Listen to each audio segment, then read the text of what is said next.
On the day of my wedding to the man I love, I can't express how long I've been waiting for this moment. But storms can hit without warning. I'm sorry. I'm pregnant with his child. Surrounded by well-wishers, I was ready to pledge eternal love. On this sacred day, my own sister hit me with the cruelest revelation. Even Dad, who I thought would be on my side, defended her. Why did this happen? What have I ever done? As I was drowning in despair, things took a turn I could have never anticipated. My name is Riley, 26 years old. I work at a foreign company, just an ordinary employee. My life has been pretty mundane until now, but even someone like me met my destiny 2 years ago. His name is Thomas, 28 years old. I met Thomas at a client's company, and we're currently engaged. We started dating when Thomas made the first move. After a year and a half, he recently proposed. Thomas isn't just great at his job, he's also well respected. I was so proud to have Thomas as my fiancé. Today, I brought Thomas home for a family meeting. Having not been home for a few months, Mom and Lily greeted us warmly. Riley, it's been a while. To think you'd come to announce your wedding. Mom was quite surprised. Sorry about that. Work has been hectic. It's okay. Alexander is waiting inside. Thanks. Where's Mary? She's here, in her room. I see. Honestly, I don't want to see Mary. The truth is, I've never really liked her. Mary is my older sister. Even at 30, she doesn't work.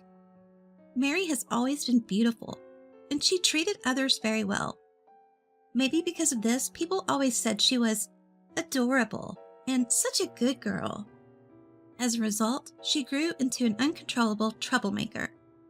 But the frustrating thing is, Mary's true nature only comes out around me. In front of our parents and relatives, she plays the role of a perfect little angel. My feelings towards Mary started to sour before I even entered elementary school. Even before that, as a child, I had my grievances with her. But one incident that stands out is my 5th birthday. On that day, my parents gave me the rabbit plushie I had wanted for so long. But right after, Mary burst into tears out of the blue. I wanted that plushie too. But Mary, didn't you say you didn't like bunnies? I do like them. You copied me. Riley, it's so unfair. No, that's not true. I've always loved bunnies. Liar. Riley, do you hate Mary that much? Mary sobbed uncontrollably, making the atmosphere tense. What made things even more complicated was that Dad, Alexander, doted on Mary excessively. Whenever Mary and I had a falling out, Dad always sided with Mary. Of course, this time was no different. Dad forcefully took the rabbit plushie I was holding and handed it to Mary. Dad, that's the one I just got. Listen, Riley, you're the younger sister. Mary comes first, so give it to her.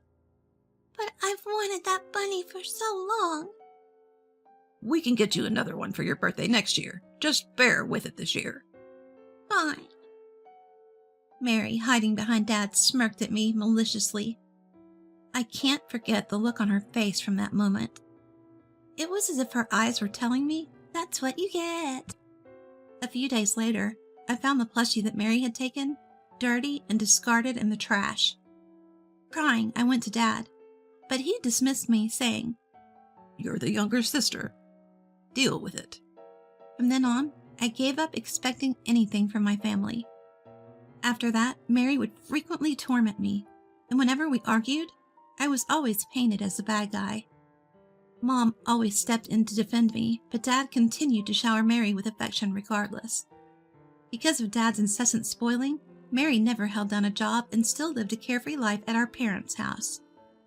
She would work part-time jobs briefly, only to quit soon after, and whenever she needed money, she'd beg Dad. Each time, without reprimanding her, he'd give her an allowance. Mom grew tired of Dad's behavior and stopped intervening. Because of our past, I despised Mary and didn't want to see her. The mere thought of her causing another scene filled me with dread. Despite my anxiety, I headed to the living room with Thomas, but only Dad was sitting on the couch. Mom prepared some coffee, and the conversation shifted from casual chit-chat to talk of the wedding. As we discussed the wedding date, I heard footsteps coming down from the upstairs staircase. Oh no, now? I'd prefer she not meet Thomas. But my fear quickly became a reality. Mary, wearing a revealing outfit, entered the living room. Feigning sweetness, she addressed me. Oh my, Riley, long time no see. Mary, we're discussing something important. Can you come back later? What's going on? Am I being excluded from some secret conversation? It's just about the wedding. The wedding? So the guy over there is your fiancé? Mary approached Thomas, saying sweetly, I'm Riley's sister, with a warm smile. Thomas seemed somewhat charmed by her. Fighting back my urge to shout, I stood up. In an attempt to suppress my anger, I left the living room and headed to the bathroom. Why does it always have to be like this? Mary's always in my way. And Thomas better not be falling for her. I took a few deep breaths to calm myself.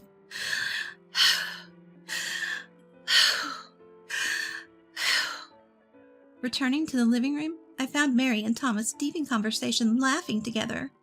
Witnessing that scene, the anger I'd been suppressing surged instantly. I gathered my things and called out to Thomas. Thomas, we're done here. Let's go home. Huh? Are we leaving already? What about the wedding plans? I'll contact Mom about it later. Can we just leave now? All right. Alexander, Lily, Mary, it was nice seeing you all. As we tried to exit the living room, Mary ran up to Thomas. Come back soon, she said, flashing a big smile. It irritated me. I had told Thomas about Mary before, yet seeing him so taken with her, I felt anger again. On the way home, I broached the topic with Thomas, trying to dispel my anger and anxiety. Thomas, you remember what I told you about Mary, right? Yeah, I do. But based on our chat today, she seems nice. That's the thing. She's like that with everyone but me. Please don't be so easily fooled. Hey, I'm not easily swayed. The one I love is you, Riley. I wouldn't fall for any temptations. I trust you.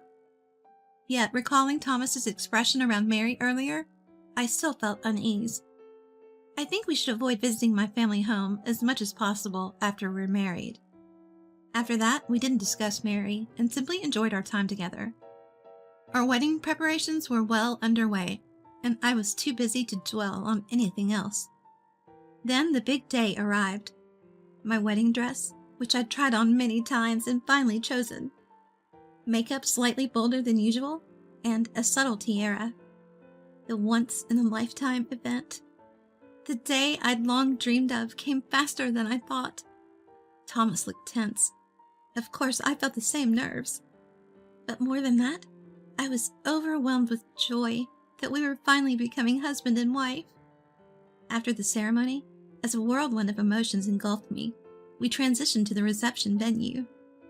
After the groom finished his speech and the meal began, suddenly, Mary, seated at the family table, broke down crying loudly.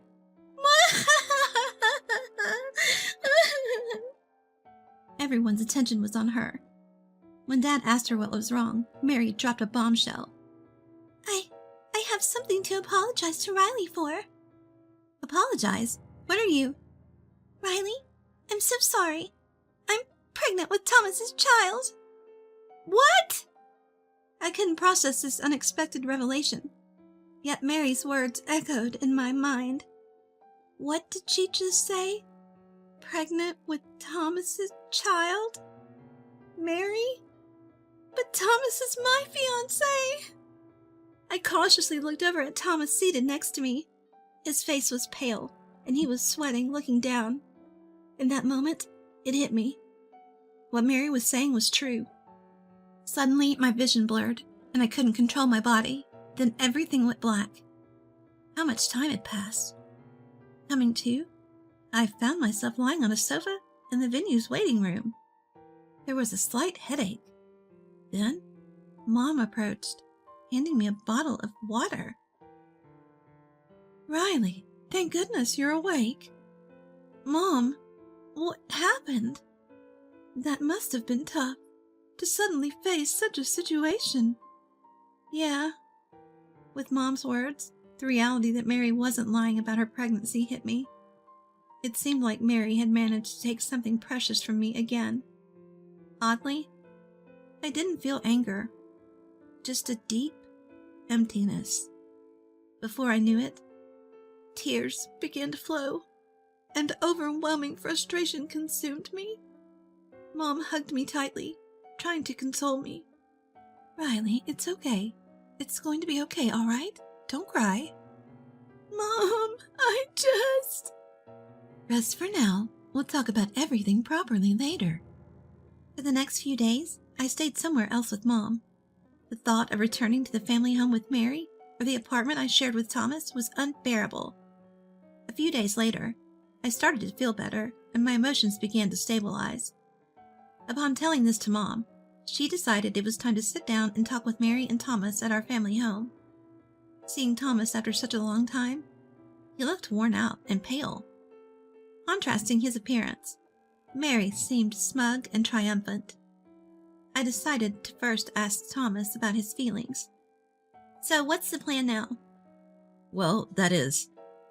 It's quite something, getting your fiancé's sister pregnant. I'm too stunned to even blame you. I'm sorry, but I love Mary. I can't marry you, Riley. I knew this was coming, but hearing Thomas's decision still stung. Sensing my emotions, Mary had a mocking grin on her face.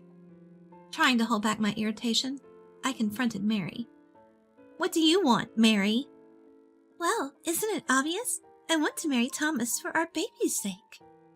You're serious. You do know he was my fiancé, right? So, even after all this, you still want to marry Thomas? That's... Perhaps because Thomas chose her, Mary seemed certain she had no competition left. Her apologetic face at the wedding venue was nowhere to be seen, replaced with a hateful smirk. Talking further is just a waste of time. Feeling resolved, I took a deep breath to end the conversation. But Dad, who had been listening to our conversation, spoke up. Riley, you understand, right? Dad, what are you talking about now? You've always been told to give way to your younger sister, haven't you? What's your point? Hand over Thomas to Mary. To begin with, there's a reason he cheated on you. In that instant, something inside me snapped. All this time! Give it to the younger sister because she's younger. This is so unjust, I won't put up with it any longer. I'll get my revenge. I planned to demand compensation from Mary and Thomas and get a restraining order against Dad for past abuse. But before I could act, it was Mom who stepped forward. She stood before Mary and smiled gently. Mary, first off, congratulations on your pregnancy. Thanks, Mom. This will be your first grandchild. Grandchild? Don't make me laugh. You're no longer my daughter. What? Mom, what are you saying? How could you stoop so low as to steal your sister's fiancé and get pregnant by him? You're no better than a monster. Mary, hearing the stern tone from Mom, a side she'd never seen before, shrank back in fear. Dad, concerned about Mary, stepped in to intervene. Hey, what's gotten into you? This is hard on Mary. Hard on her? At that moment, Mom stood directly in front of Dad, gripping his shirt tightly. Enough is enough. What on earth are you talking about? What's your deal? Why are you acting like this? How can you say it's hard on Mary? Don't you see how Riley is the one truly suffering here? Calm down. Mary isn't the only one at fault here. Riley played her part in this, too. Dad kept trying to defend Mary, but Mom had had enough. She released her grip and said, I don't ever want to see Mary again, and we're getting a divorce. What? Divorce? Yes, why would I stay in a family with someone so heartless? If you understand, then please leave. But... Am I joking? Absolutely not. Can't you see how much you've hurt Riley? And if you ever try to harm my precious daughter again, even if you're family, I won't hesitate to take you down. Got it? Mom's forceful words turned Dad's face pale, and for good reason. If he were to be kicked out, he'd have nowhere to go. Because the house, passed down from Mom's grandparents, was in her name. Dad had married into the family with wealthy landowners.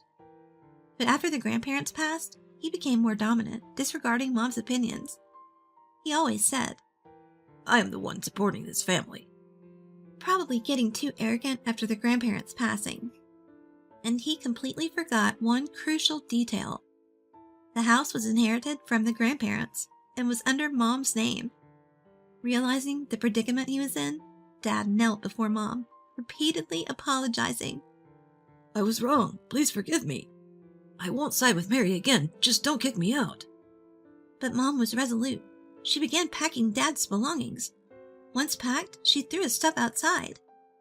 Here, sign the divorce papers and leave. I don't ever want to see your face again.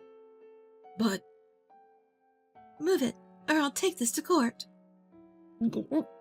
Startled by the word trial, Dad hurriedly began signing the divorce papers.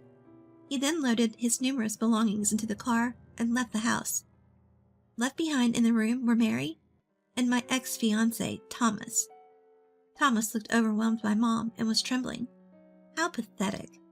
Why did I ever consider marrying such a person? On the other hand, Mary seemed to have a smidge of arrogance left.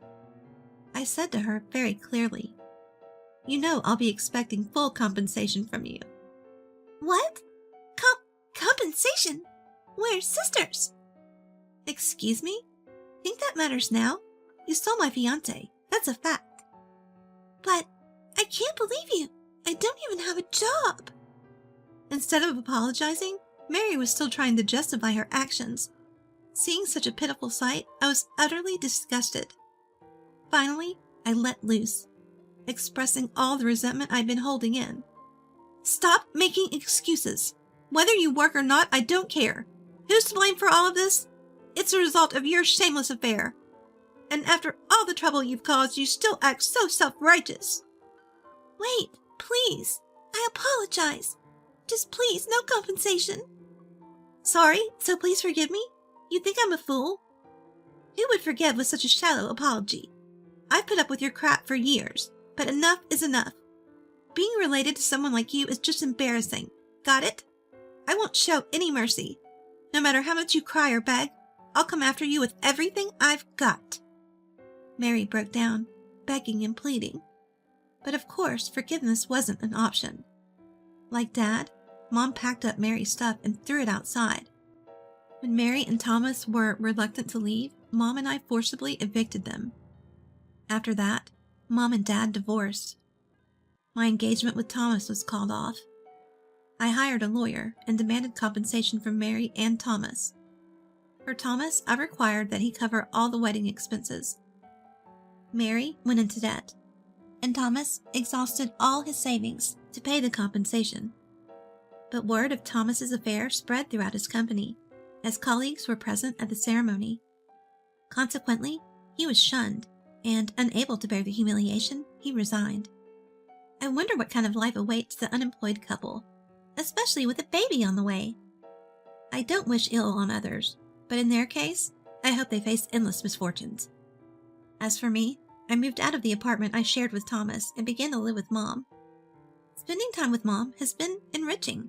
Surprisingly, I feel refreshed, despite the recent breakup. All thanks to Mom, who fiercely protected me. Will I ever love someone again? If I do find someone in the future, I hope there is someone who can make Mom proud.